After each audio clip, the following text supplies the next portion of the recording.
पुंडलीकवरदा हरिविठ्ठल श्री ज्ञानदेव तुकाराम सद्गुरु समर्थ त्र्यंबकानंद महाराज की जय।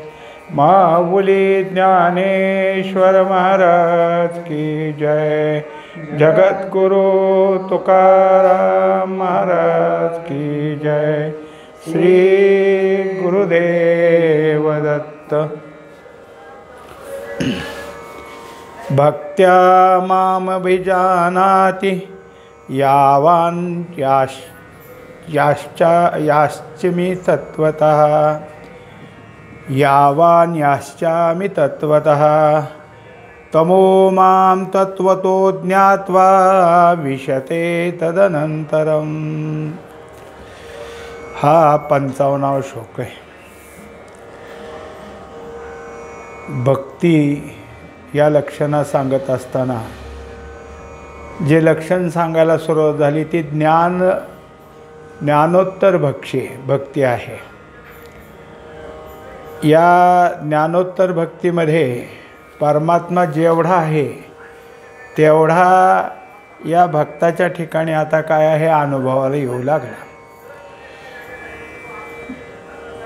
आता तो जेवढं काही असेल तेवढं जाणत असल्यामुळं त्याच्या ठिकाणी जो काय आहे तो माझा प्रवेश आहे हे त्याला तर समजतंच, पण सर्व जगाच्या ठिकाणी सुद्धा मी सगळीकडे प्रवेश केलेला आहे जाणून तो सगळ्यांशी भक्तिपूर्वक वागत असतो। या ज्ञानभक्ती सहज भक्तो एकवटला मज तो मीची केवळ हे तुझ श्रुतही आहे। आता हे अर्जुना, ज्या भक्ताबद्दल मी सांगतोय तो कोण आहे तर ज्ञानी भक्त आहे, म्हणजे ज्ञानानं पूर्ण होऊन भक्ती करतो। अर्थात मला समजून घेतलंय आणि मग त्यांनी जसं सगळीकडं मी आहे असं समजून त्याच्याही अंतःकरणात भक्ताचं आणि देवाचं एक रूपत्व आहे, म्हणजेच भक्त आणि देव एकच आहेत। एकवटला मज हे ऐक्य झालेलं आहे आणि त्या ऐक्यातून आपल्या भक्तीचा जो काही भक्तीचे उपचार असतील ते करण्याचा प्रयत्न तो भक्त करत असतो। म्हणून या भक्ताविषयी मी तुला मागंसुद्धा 7व्या अध्यायात काही बोललेलो आहेच आणि ते तो ऐकलेलं आहे। जे उभवून या भुजा ज्ञानी आत्मा माझा हे बोलिला कपिध्वजा सप्तमाध्यायी। तर त्याच वेळेस 4 भक्त सांगत असताना ज्ञानिया तो भक्तो माझा अशा तऱ्हेचं मी त्यावेळेसच उद्गार काढलेले आहेत। कारण का तर हा ज्ञानिया भक्त माझा आत्मा आहे। याचं कारण त्यांनी मला परिपूर्ण जाणलेलं आहे, म्हणजे मी जसा सगळ्याच्या ठिकाणी आत्मा बनून आहे तसं हे ज्ञानीय भक्त माझ्या अंतःकरणात आत्मा बनून आहेत। अर्थात मी त्यांच्या अंतःकरणात ते माझ्या अंतःकरणात इतकं एकरूपत्व आमच्या ठिकाणी आहे। हे मागच 7व्या अध्यायात झालेलं आहे। ते हे कल्पादी भक्ती मिया भागवत मिशे ब्रह्मया उत्तम म्हणोनी धनंजया उपदेशिली। तेव्हा हेच अशी जी भक्ती आहे ती भक्ती कल्पाच्या आरंभी सगळ्यात पहिल्यांदा भागवताच्या निमित्तानं ब्रह्मदेवाला सांगितले। कारण पहिला जो भागवताचा विषय झाला तो चतुश्लोकी भागवत। त्याच वेळेस ब्रह्मदेवाच्या ठिकाणी जे जे काही प्रश्न निर्माण झाले होते त्या प्रश्नाचं उत्तर देत असताना सगळी निर्माण झालेली सृष्टी हे असणारं माझंच स्वरूप आहे असं समजून देण्यात आलं। आणि मग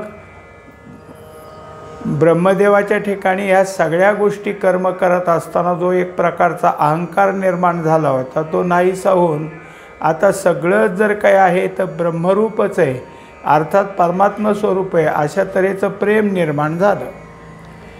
ज्ञानी येते स्वसंवित्ती शैव म्हणती शक्ती आम्ही परमभक्ती आपली म्हणो। आता ते जे काही असतील ते आपल्या आपल्या मार्गाप्रमाणे आपल्या पंथाप्रमाणे याला नावं देतात.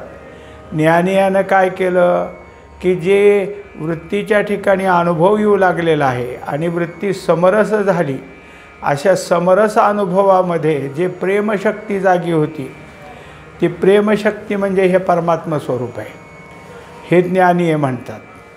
यालाच शैव शक्ती म्हणतात. आणि बाकीचे सगळे जे काय आहे त्याला परमभक्ती म्हणतात. म्हणजे मग ज्ञानीयाच्या दृष्टीने याला एक शब्द दिला, शैवाच्या दृष्टीने एक शब्द दिला, आणि ज्ञानी भक्त जे कोणी आहेत त्यांनी ह्याला भक्ती असं म्हटलं गेलं. हे मज मिळतिये वेळे तया क्रमयोगी या फळे, मग समस्तही निखळे मियाची भरे. आता ज्या ज्या वेळेला काही गोष्टी अशा असतात की एकरूपता होण्यामध्ये जे जे काही अगोदरचं होतं ते सगळं कमी होत जातं. उदाहरणार्थ चंद्र जसा पौर्णिमेला परिपूर्ण होतो, पण परिपूर्ण होत होत होत होत मग झाला, तो अर्धाच असतो तो अष्टमीला, मग नवमी, मग दशमी, मग एकादशी, द्वादशी, असा करत करत तो चतुर्दशीला थोड्या अंशानं कमी राहतो आणि पौर्णिमेला पूर्ण होतो. तसा हा माझ्याशी एकरूप होणारा भक्तसुद्धा अगोदर होत होत होत होत आता पूर्ण माझ्याशी एकरूप होतो. तेथ वैराग्य विवेकेसी आटे बंद मोक्षेसी, वृत्ती ते आवृत्तीसी बुडवणी जाय. आता काय काय गोष्टी त्यांना त्यासाठी घ्याव्या लागल्या, तर याच्या अगोदरच अभ्यासात आपण पाहिलं. पहिल्या श्लोकात म्हणजे याच्या पाठीमागच्या श्लोकात सांगितलं की कोणती गरज असते. सगळ्यात महत्त्वाची गरज म्हणजे वैराग्य. त्याचबरोबर ज्ञान म्हणजेच त्या ठिकाणी विवेक. हे जेव्हा आपल्याजवळ एक एक होतं तेव्हा तेव्हा आमच्याजवळ जे काही बंध म्हणजे बद्धत्व नावाचं जे गैरसमज झाला आहे तो दूर निघतो. वास्तविक आपण मुक्तच आहे. मुक्त होता परी बळे झाला बद्ध, घेऊन या छंद माझे माझे. या माझेपणानं भगवंतापासून दूर झाला होता. आता ते माझेपण संपलं आणि भगवंताशी एकरूप होण्याचं माझेपण आलं. हा क्रम जसा जसा झाला तसं बंधत्व आटलं आणि मोक्षपणा तर होता, पण तो बंधत्व संपल्यावर मोक्ष म्हणायचं तरी काय कारण आहे. ज्याला बांधलं होतं तो मुक्त झाला, सुटला, तेवढ्यापुरता शब्द आहे. पुन्हा ज्याला मुक्तच होतं हे कळालं, त्याला मी बांधलं होतं हेच काही पुन्हा राहिलंच नाही संशयात, तर त्याचं मुक्तपण आहेच आहे. वृत्ती ते आवृत्तीशी बुडवणी जाय. मग पहिल्यांदा हे होत असताना वृत्ती जाते, एकरूप होते, परत माघारी येते, परत जाते, याला प्रत्येक आवृत्ती म्हणायचं. वृत्तीची प्रत्येक अशी आवृत्ती होत होत होत वृत्ती समूळ त्यातलं जे काही दोष आहे तो निघून जाऊन एकरूप होते.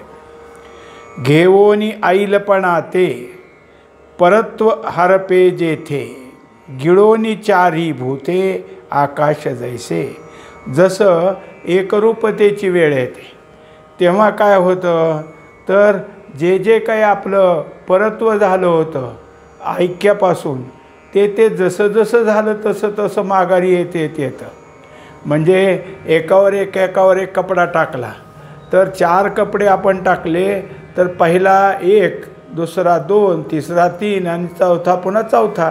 पण काढताना चौथ्याकडून काढावं लागतं. आधी चौथा काढला, मग तिसरा काढला, मग दुसरा.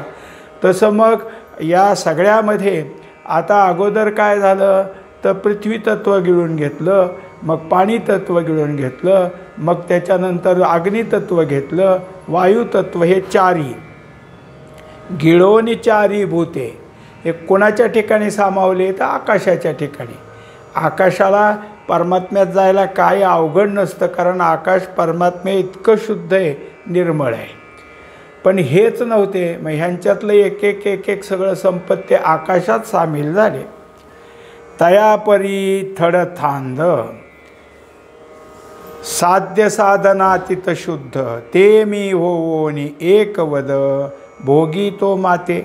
याप्रमाणे जसं जसं त्याचा अभ्यास होऊ लागला, त्याची एक काय आहे की एक कड संपायची, म्हणजे या अलीकडच्या कडेपासून पलीकडं जावं, की पलीकडल्याला अलीकड म्हणता येईल, मग पलीकडं जावं, पुन्हा त्याचं नाव अलीकड, मग पलीकडं जावं, असे जे क्रम होते ते क्रम कसे संपतील? तर साधनेतच क्रमसाध्य असतं. एक क्रमसाध्य घ्यायचं, पुन्हा दुसरं क्रमसाध्य, असं करत करत आपण तरी काय सुरुवातीला मुमुक्षुपण जागं झालं, मग सद्गुरू भेटले, मग आपल्याला वैराग्य प्राप्त झालं, मग ज्ञान प्राप्त झालं, मग विवेक वाढत गेला. हे क्रमच आहेत ना, हे साध्यच होते. असं सगळं होत होत शुद्ध झाला आणि मग माझ्याशी एकरूप झाला. घडोनी सिंधूची अंगा, सिंधुवरी तळपे गंगा, तैसा पाडू तया भोगा अवधारी जो. आता जसं उगमापासून निघालेली गंगा निघत निघत निघत कधी कुठं अडचण आली तर वळण घेत, कुठं अडचण आली तर धबधब्यासारखं ह्याच्याहून पहाडावरून उडी मारून काय तिचं साध्य कोणतं तर समुद्राला मिळणं. तशी ती वाहत वाहत वाहत एकदा का समुद्राला मिळाली की समुद्राशी एकरूप व्हायचं आहे. पण सुरुवातीला ती जशी समुद्रावरून तरंगत तरंगत पुढं जाते तसं तिच्या ठिकाणी पुन्हा एकपणा तयार होतो. का आरसयासी आरेसा, ओटोनी दावलिया जैसा, देखणा अतिशयो तैसा भोगणा तिये. आता एक अत्यंत महत्त्वाची गोष्ट आहे की जसं आपण आरसा समोर घेतला तर आपलं मुख दिसतं, अगर त्याच्या पाठीमागं आपल्या काही वस्तू असली तर ती पण आरशात दिसते. पण आरशाच्या पुढं आरसाच उभा केला तर काय दिसतं हे कसं कळल? मग प्रतिबिंब नाही का? तर दोन आरशाच्या मध्ये आपण हात नेला तर आपला हात दिसतो, या आरशात याचा अर्थ त्यात ते प्रतिबिंब येते. आता दोन्हीही स्वच्छ केलेले निर्मळ असणारे आरसे समोरासमोर उभा केल्यावर एकाचं प्रतिबिंब एकाचं एकात आहे, पण ते असूनसुद्धा कळत नाही. इतकं एकरूप होणं, तिथं जाऊन इतकं एकरूप होणं हे दाखवण्याकरता अशा तऱ्हेचं सुंदर उदाहरण दिलं. तसा हा आता देखणेपणाचं सगळं संपून ऐक्य म्हणजे जाणतेपणा संपला आणि केवळ जाणीव त्या ठिकाणी उरली. चैलिया स्वप्न नाशे, आपले ऐक्यचे दिसे ते दुजे विन जैसे भोगी जे का. आता जसं रोजचा अनुभव हा की मनुष्य स्वप्नात असला म्हणजे तो स्वप्नातला एक, आता झोपलेला तर झोपलेलाच आहे, पण तो स्वप्नात आला म्हणजे भासाचा कवायना तो आणि इतर पदार्थ असे जे द्वैत त्या ठिकाणी असतं. पण जागं झाले की सगळं संपलं, वस्तूही पुढची संपली आणि हा जो स्वप्न पाहत होता तोही ऐक्यात आला. हे जसं एक पण आहे. हे असो दर्पणून येलिया, तो मुखबोधूही गेलिया, देखले पण एकलिया आस्वादी जे जेवी. आता त्याच्यासारखं दुसरं उदाहरण आलं की आपण आपल्याला काहीतरी पाहायचं आहे, समजा गंध नीट लागलं आहे का, पाहायला आरसा घेतला, गंध नीट लागलेलं कळालं, आता काय आहे तो बोध तर झाला का नाही. मग आरसा ठेवून दिला तरी गंध चांगले हे जसं होतं तसंच आपण पाहिलेलं त्यात दिसत असलेलं तोंड ते आहे ह्याचंही ज्ञान. पण त्यानंतर काही ते ठेवण्याची गरज नाही, कारण आता एकदा परिपूर्ण त्यात झाला, त्याला समजलं फक्त माझं मुख आणि त्या ठिकाणी असलेलं गंध हे ठीक आहे, असाच आस्वाद पुन्हा चालू झाला. तोची झालिया भोगू तयाचा, नघडे हा भावो जयाचा, तीही बोले केवी बोलाचा उच्चारू की जे. आता सगळ्यात महत्त्वाची गोष्ट आहे, एकदा का अनुभव आला मग अनुभव घेणारा जो कोणी असतो त्याच्या ठिकाणी एकरूपतेचा भाव आहे, पण तो भाव तरी त्याला जागा आहे काय, तो या ऐक्यात गेला. आणि मग जे बोलायचं ते तरी बोलता येईल का? म्हणजे जेव्हा अनुभव चालू होतो तेव्हा त्या ठिकाणी त्याच्या संबंधातलं उच्चारही थांबतो, कारण परेच्या पलीकडं आपण गेलो. सुख झाले नये बोले बोलता, आता बोलून दाखवता येत नाही म्हणून बोले केवी बोलाचा. आता जे बोलायलाच येत नाही त्याचं काय बोलायचं आहे? तिथं बोलण्यात वाचा पहिलीच वाचा नाही तर वैखरीपर्यंत कुठं काय जाणार. तयाच्या नेणो गावी रवी प्रकाशी हन दिवी की व्योमा लागी मांडावी उभिली तीही. आता जसं आपल्याकडे आता दिवस आहे रात्र आहे, पण सूर्याच्याच घरी गेलो तर संपूर्ण दिवसच, तिथं काय सगळं जर प्रकाशित आहे आणि हा संपूर्ण असणारा काय आहे आकाशाचा भाग, तो आकाशाचा भाग काय आहे की सगळ्यावरच छत आहे.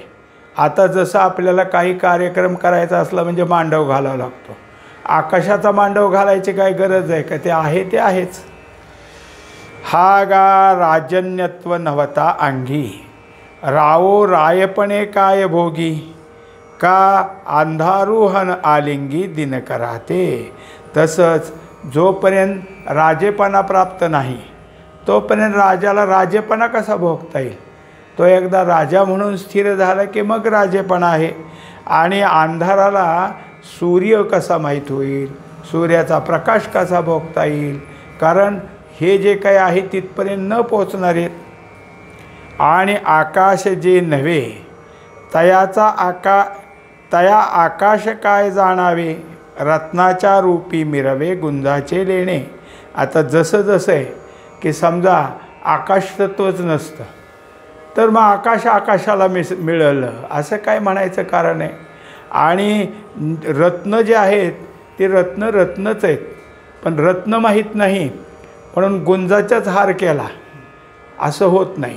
कारण जरी सोनं मोजायला गुंजा घेत होते पूर्वी, मग घेतलं तरी सोन्याचीच किंमत, गुंजाला काय फक्त वजन दाखवायचं आहे, गुंजाला किंमत नाही. म्हणून मी होणे नाही तया मीच आहे केही मग भजेल हे काही बोलो कीर.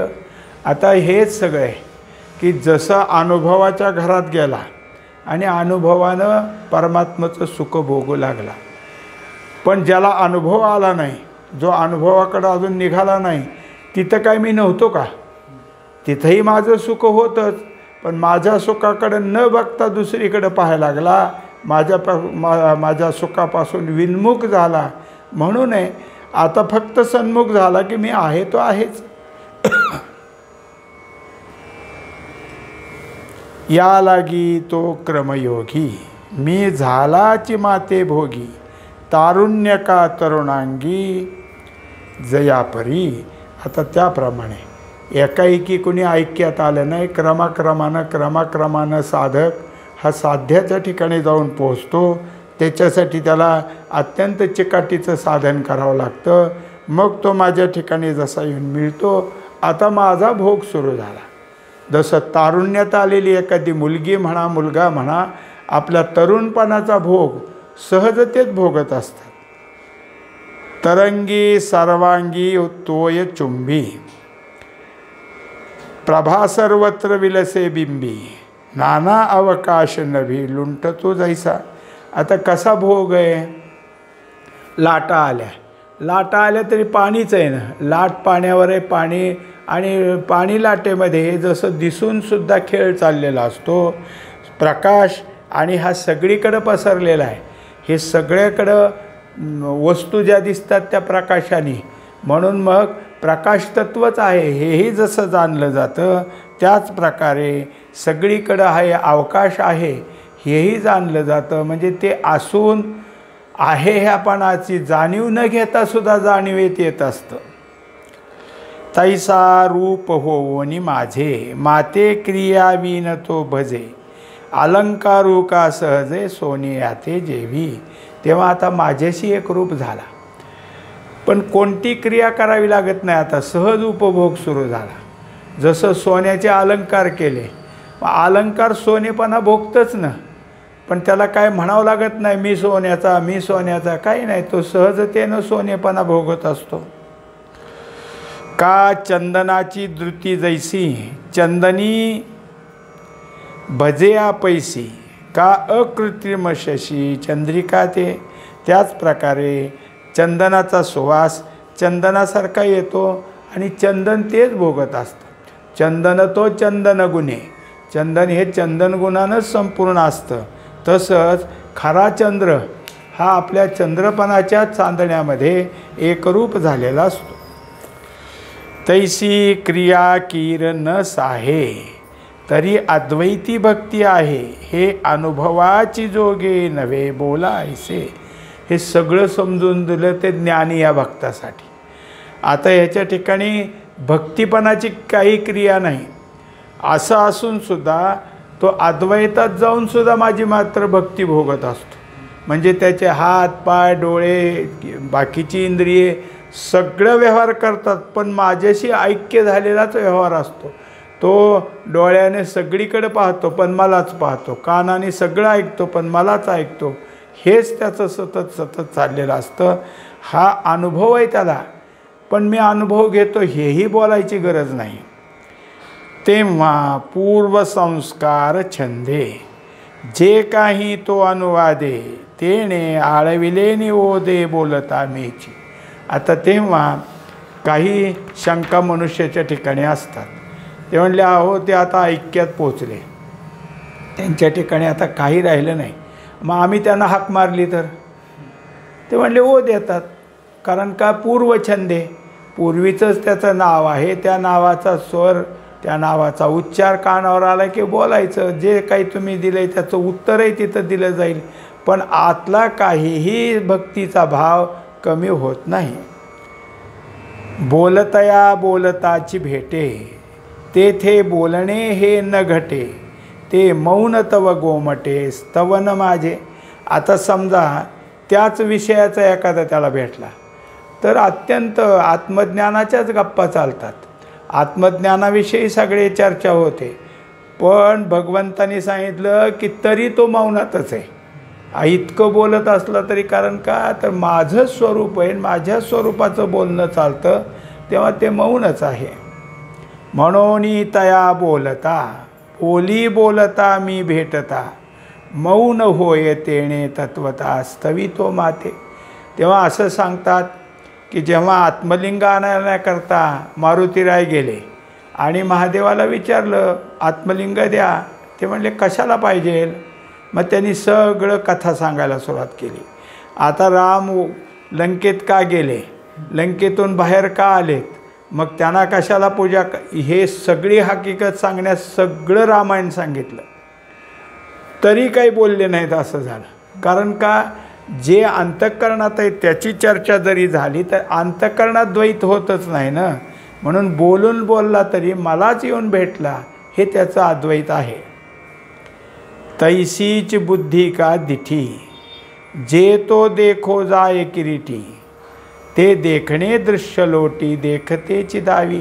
तेव्हा आता बुद्धीने कार्य केलं काय, दृष्टीने कार्य केलं काय, काही समोर दिसलं, काही व्यवहार झाला तरी माझ्यापासून तुटतो, माझ्यापासून दूर जातो असं नसतं.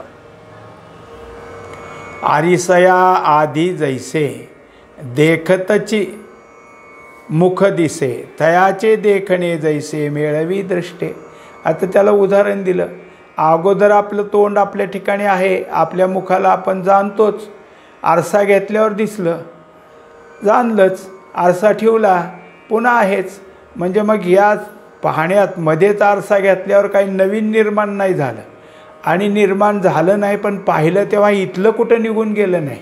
म्हणजे तेव्हा जसं आहे तसंच फक्त पाहण्यासाठी आणि पुन्हा पाहिल्यानंतर ऐक्यातच राहतं.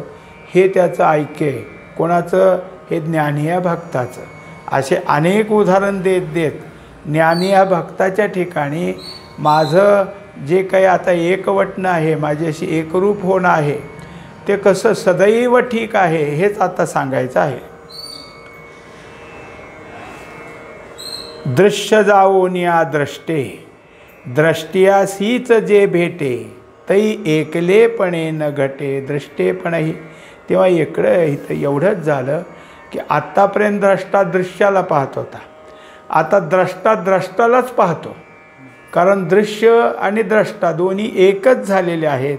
हे जे एकपण आहे ते त्याचं दृष्टेपण आहे. म्हणजेच आहे की परमार्थात दृश्य नसतं दाखवायचं, द्रष्टा दाखवायचा असतो आणि द्रष्टा होऊन राहायचं असतं. तेत स्वप्नीची या प्रिया चेवोनी झोंबो गेलिया, ठाईचे दोन्ही न होनिया आपणची जैसे. आता उदाहरण दिलं, एक पुरुष आहे झोपलेला आणि त्याला स्वप्न पडलं. तर स्वप्नात त्यांनी लग्न केलं, त्याला बायको आहे, ते बायको आणि ते दोघं एका अंथरुणावर झोपलेत आणि सहज तिला काय आहे आलिंगन देऊ गेला. मग जसं स्वप्नात तो त्याच्या बायकोजवळ झोपला हे जरी असलं तरी दोन आहेत का तिथं? स्वप्नच आहे ते, स्वप्नातलाच त्याला भास आहे. हे जसं स्वप्नात असून दोन दिसत असून सुद्धा ऐक्यच असतं. का दोही काष्टाची एक दृष्टी माझी वन्नी एक उठी तो दोन्ही हे भाष आठी आपणची होय. आता पूर्वीचा प्रकार आहे की लाकडावर लाकूड घासून घासून अग्नी निर्माण करायचं. पण एकदा का घर्षण झालं ना अग्नी निर्माण झाला की परत लाकूडपणासुद्धा राहायचा नाही. कारण दोन्ही अग्नी काय करतो, दोघालाही जाळून टाकतो. घासलं त्यालाही जाळतो आणि ज्याच्यावर घासलं त्यालाही. कारण घासून घासून अग्नी निर्माण झाला, लाकूडच लागलं की पेटलेलं. असं करत करत ते पेटून सगळं अग्निरूप होऊन जातं. नाना प्रतिबिंब हाती घेऊन गेली या गबस्ती बिंबता ही असती जाय जैसी. आता एकदा का सूर्य आहे, सूर्याला पुढं आरसा धरला, अगर कुठल्या तरी पाण्यात पाहू लागलो, तेव्हा जेव्हा सूर्यास्त होतं तेव्हा प्रतिबिंबही जातं आणि बिंबही जातं. कारण बिंबन प्रतिबिंब हे काही दोन वेगळे नाहीत. तैसा मी होऊनी देखते तो घेऊ जाय दृश्याते तेत दृश्यते दृश्यने तेथे दृष्टत्वेसी. आता अगोदरच जे झालेली ओवी त्याच प्रकारे आलं की दृश्य पाहता पाहता मग त्या दृश्याला द्रष्टत्वाच्या ठिकाणी एकरूप आल्यावर दृश्य कुठे गेलं तर दृश्य दृष्टत्वाच्या ठिकाणी आलं. रवी अंधारू प्रकाशिता नुरेची जेवी प्रकाश्यता तेवी दृश्य नाही दृष्टता मी झाली या. आता जसा एखाद्या ठिकाणी अंधार होता आणि दिवा घेऊन गेलो, मग तिथला अंधार काय झाला, प्रकाशरूप झाला. आता प्रकाशात पाहायला लागल्यावर अंधार निघून गेल्यावर आपण त्या अंधाराच्या सापेक्ष प्रकाश म्हणत होतो. पण अंधार निघून गेल्यावर प्रकाश प्रकाशपणानंच राहिला, पण तो जाणीवेत न येता आपल्या प्रकाशपणात आहे.